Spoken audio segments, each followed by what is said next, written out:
This is a Guiding Spotlight exclusive. In this week's exclusive edition of Guiding Spotlight, we're about to shed some serious light on mental health and emotional abuse and share our stories exclusively of how we went through it and overcame it. We often experience it starting in our childhood and as we grow up to be young adults as well. According to Women's Health, abuse, whether physical, emotional, verbal, or sexual, can have long-term effects on your mental health. Trauma can affect how you feel about yourself and how you relate to others. So, and one of the things why we're discussing about this, because Jasmine has like a show where she invites guests on the show to talk about the experiences that they've had growing up, whether if they've dealt with emotional abuse or whether how they've been bullied and all that, and like how they overcame it here. So I want us to like tell our stories first here and how that went about here. So I'm gonna let that begin with you first, so how that occurred here. Okay. I don't really know which camera to speak into, but Any camera. Yeah, I mean, Okay. or you could just tell the yeah, story to true. me and to the audience as well. So I started my talk show about almost a year ago. It started because I struggle with anxiety. I'm really anxious even right now. I'm basically always constantly shaking. So it's something that I guess I've always been like a very nervous child, but it started, I believe, probably just from my childhood. It was very volatile, I guess, like a lot of arguing, police being called, domestic violence, stuff like that. Obviously, if you're in a household like that, your parents can't be the best version of themselves. So it was like a lot of maybe subconscious abuse to like the children in the household as well, because the parents weren't aware how to deal with their own stuff. So that's pretty much it. I feel like it pretty much started from there, and then I went into high school and middle school and everything, and I dealt with, obviously most kids dealt with like bullying and stuff like that. But for me, I felt like it was like even more like, it affected me a little bit more because it became something where I was like nervous to go out. I was already anxious, so I was like nervous to go out in places because I was scared to get even more bullied kind of thing. So it became almost like a social anxiety thing. So that's pretty much it. So ever since then, since high school, I'm 22 now, I graduated, and I've just kind of been trying to like figure out my way and maneuver through like my anxiety and like how to like basically like cure that. Or Yes. partly cure it. Yeah. Was it easy for you growing up dealing with the anxiety that you had, or like trying to overcome the obstacle of dealing with anxiety? So like specifically, like what types of anxiety are we talking about? For me, like I said, like social anxiety. So a lot of times if I have to go to parties or I have to talk in front of groups and stuff like that, I'll get really anxious. Even on my own show, I go through a lot going on camera and like having to do my lines and stuff like that. Besides that, that's pretty much it. Sometimes I have like intimacy anxiety, like being close to people like that. But besides that, that's pretty much the extent of it. But I'll get like nauseous and stuff like that if I feel like uncomfortable around somebody.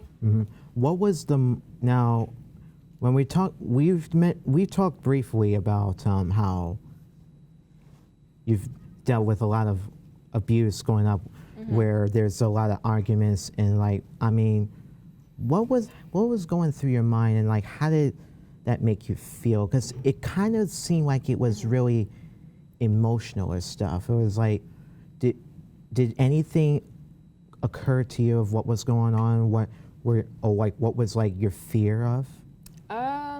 I guess as a kid, I've always said this, that like kids are really, really not even self-aware, they're aware of a lot of the things around them.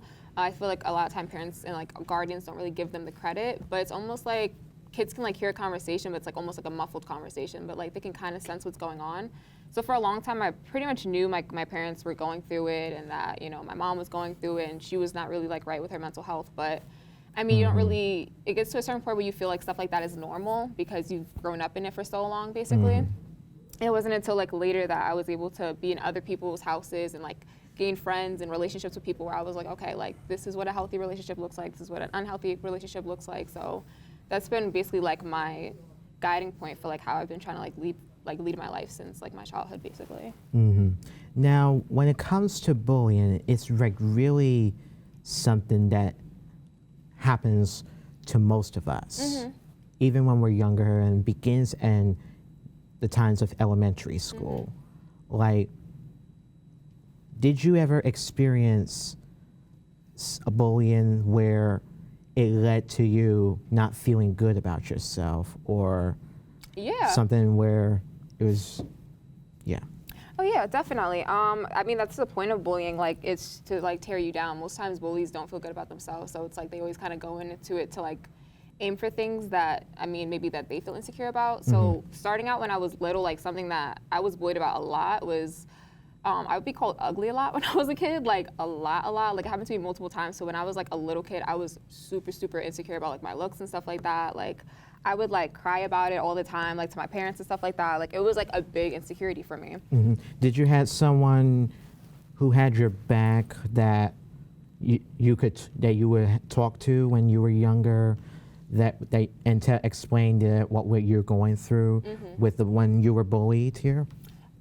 Yeah, I had like my grandmother and I had my mother, but they would always kind of say the same thing, like, oh, you know, they're just jealous of you, like just kind of like ignore them. I feel like sometimes there needs to be more like conversation besides that, you know what I mean? But that's how my family dealt with it, so. And no friends were like, had your back that supported you when you were younger and when you were experiencing bullying, right? At that time, I actually didn't have a lot of friends. Like, this was like when I was like, between the ages of like 5 and maybe 10. So like I didn't really have a lot of friends around that time, so I didn't really have anybody to talk to. Yeah, because it's like the thing about it is that, like, this is another reason why I also wanted to discuss about this, because I remember hearing the stories that not only I've dealt with, but it was like the stories that my mom told me. Because she too experienced abuse and like a little more of like,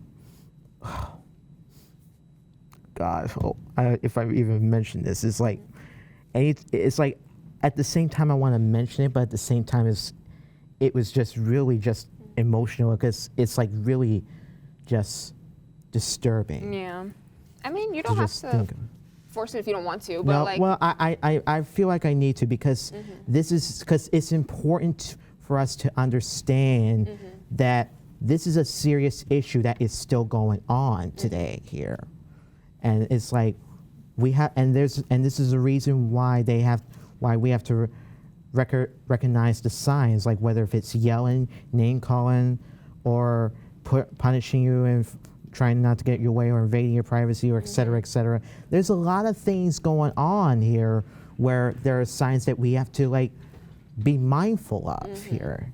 And